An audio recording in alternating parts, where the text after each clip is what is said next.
To fix no scroll bar on the Samsung Internet app on Samsung Galaxy S24 Ultra, you have to make sure that the scroll bar option is not set to hide. To do so, open Samsung Internet app. Tap the three horizontal line icon at the bottom right, and then tap Setting. Tap Web Page View and Scrolling. Tap Scroll Bar,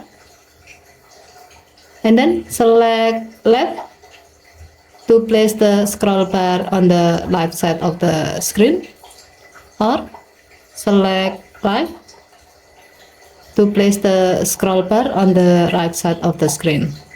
As the example, we will select right. To see the result, tap the page twice. Scroll down the currently open web page. You can see that now the scroll bar is displayed on the right side of the screen.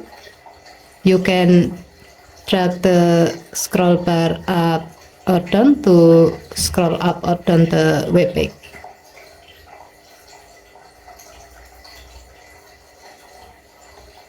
Okay, thank you for watching. Please help to like and subscribe. Have a nice day.